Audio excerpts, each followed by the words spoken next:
want to talk about how this economic crisis has affected women and families.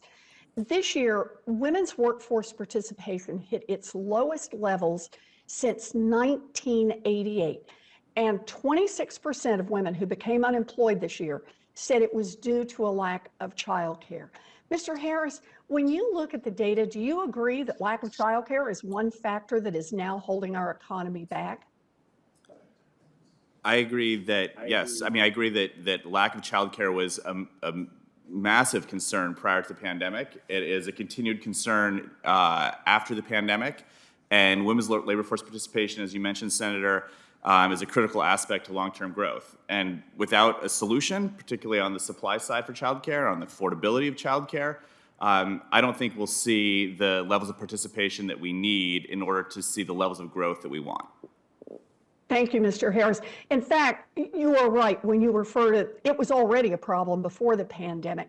You know, this year, the pandemic showed us what working families have always known.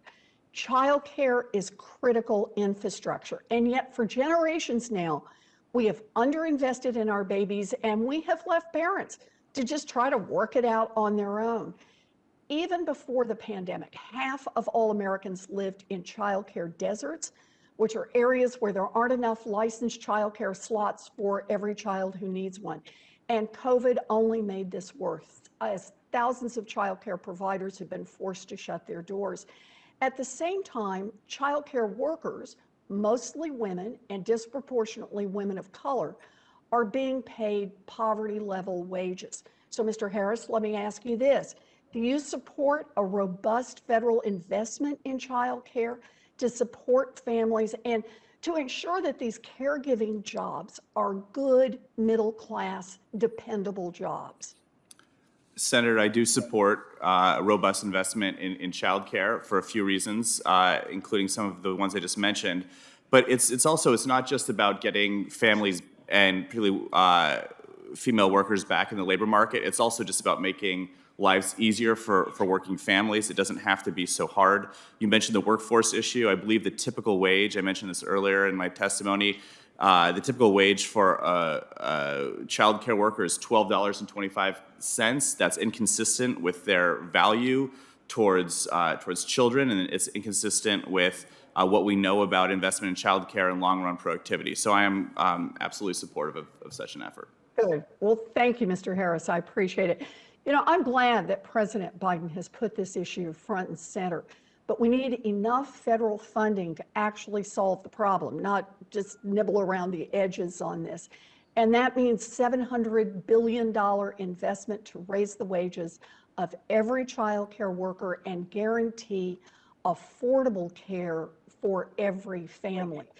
We also need to provide enough high quality spots for every child. And that's why I'm introducing the Building Child Care for a Better Future Act this week with Chairman Wyden. This bill increases the child care entitlement to states to $10 billion a year.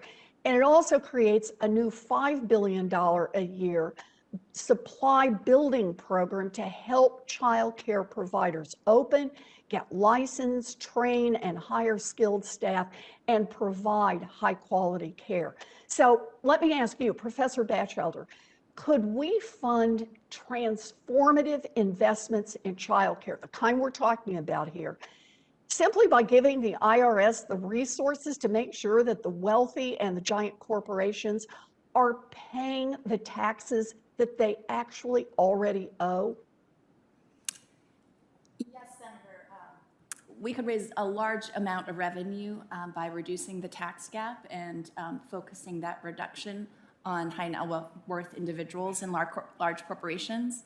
The president has put forth a proposal that Treasury estimated would raise $700 billion in the first decade and $1.6 trillion in the following decade. And there are reasons to believe this might be an underestimate.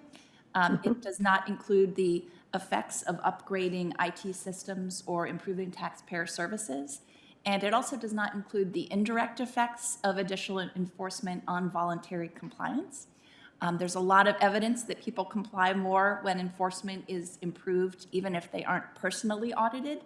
And one statistic that amazed me in that report and I had to write this down because there were so many zeros, was that only 0.00004% of partnerships are audited. So just to talk about one industry that I know, there are some large law firms with thousands of attorneys. Partners earn over $1 million a year, and I find it hard to believe, if one knows that your audit rate is 0.00004%, that would not affect voluntary compliance. Well, thank you, Professor Batchelder. This is why yesterday I introduced the Restoring the IRS Act. This bill provides mandatory funding for the IRS to ensure that it has the resources it needs to go after wealthy tax cheats, including the partnerships that you mentioned. Together with my wealth tax and real corporate profits tax, we could raise trillions of dollars without increasing the taxes on 99.9% of Americans by a single penny.